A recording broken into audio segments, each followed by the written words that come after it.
নমস্কার বন্ধুরা, দিলীপী কিচেনে স্বাগতম। বন্ধুরা, লাউ চিংড়ি রান্না করলাম। আর লাউ চিংড়ি খুবই মজা লাগে খেতে, চমৎকার একটা রেসিপি। তাহলে দেখে নিন কীভাবে এই মজার স্বাদে লাউ চিংড়ি রান্না করলাম। আমি সামুদ্রিক চিংড়ি মাছ নিয়েছি, ডোরা কাটা। আর এই চিংড়ি মাছগুলো খেতে খুবই ভালো লাগে। আর নিয়েছি মস্ত বড় একটা লম্বা লাউ। তো এই লাউটা দিয়েই আজকে চিংড়ি মাছ রান্না করব। কত বড় একটা লাউ! চিংড়ি মাছগুলো বেছে নিয়েছি আর লাউটাও আমি কেটে নিয়েছি।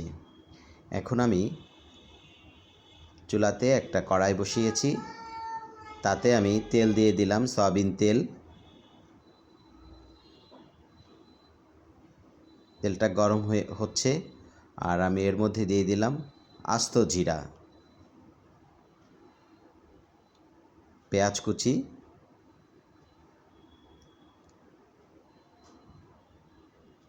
একটু ভেজে নিচ্ছি।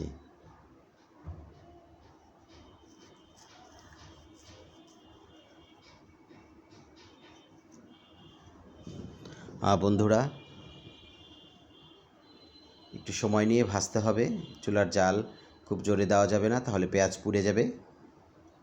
আমি একটু ব্রাউন করে ভেজে নিচ্ছি। তো পেঁয়াজটা ব্রাউন হয়েছে। এখন আমি ধুয়ে রাখা চিংড়ি মাছগুলো দিয়ে দিলাম। একটু চিংড়ি মাছ দিয়ে এখন ভেজে নিচ্ছি। আমি এখানে 2 চামচ রসুন বাটা দিলাম, নেড়ে দিচ্ছি।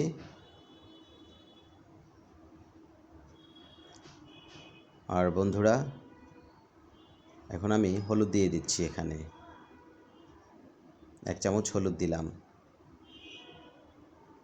মশলাটা ভালো করে কষাতে হবে চিংড়ি মাছের সাথে। আর এই মশলা কষাতে কষাতে সুন্দর একটা ঘ্রাণ বেরোয়। আর দিয়ে দিলাম লবণ।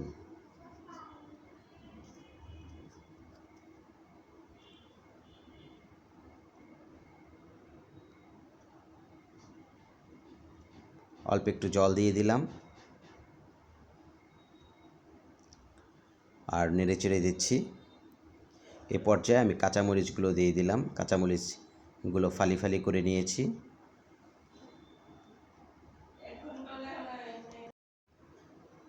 তো ভালো করে মশলাটা আমি কষিয়ে নিচ্ছি। এ পর্যায়ে আমি ধনিয়ার গুঁড়ো দিয়ে দিলাম 1 চামচ।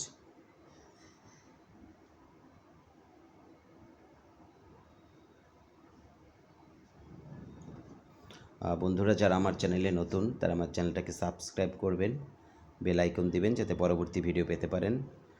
আর মশলাটা আমি ভালো করে কষিয়ে নিচ্ছি। তেল উপরে উঠে এসেছে। এখন আমি লাউগুলো দিয়ে দিচ্ছি। সবগুলো লাউ দেওয়া শেষ। একটু নেড়ে দিচ্ছি।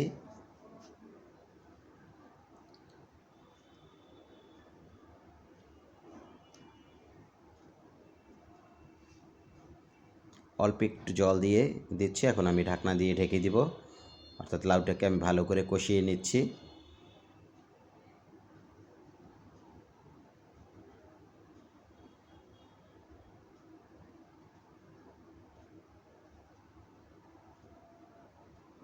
যে লাউটা আমার কষানো হয়ে গেছে, দেখুন আমি আবারও নেড়ে দিচ্ছি।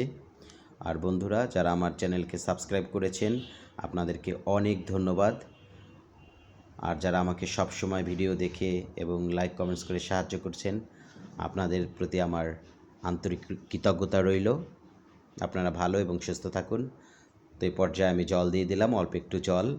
খুব বেশি জল দেওয়া যাবে না, কারণ লাউ থেকে এমনি জল বেরোবে। এই জন্য অল্প জল দিয়ে নিলাম, ঢাকনা দিয়ে ঢেকে দিলাম। বলক এসেছে। আর দেখতেই পাচ্ছেন।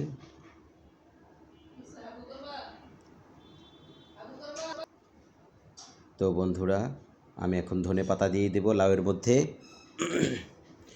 ধনেপাতা লাউয়ের স্বাদটা আরও বাড়িয়ে তুলে। ধনেপাতা কুচি দিয়ে দিলাম।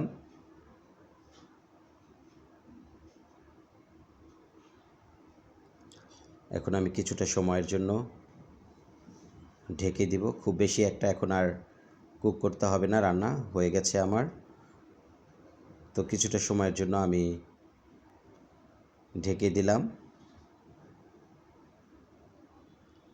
আর বন্ধুরা দেখুন এই যে কতটা সুন্দর হয়েছে লাউ তরকারিটা। খুবই মজার এই লাউ তরকারি। আপনারা একবার হলেও এভাবে ট্রাই করবেন, আশা করি আপনাদের ভালো লাগবে। আর বেশি করে আমার ভিডিওটাকে শেয়ার করুন যাতে অন্যরা দেখতে পারে। আপনাদেরকে অনেক ধন্যবাদ কষ্ট করে আমার ভিডিও দেখার জন্য। আর ম্যাক্স খাচ্ছে।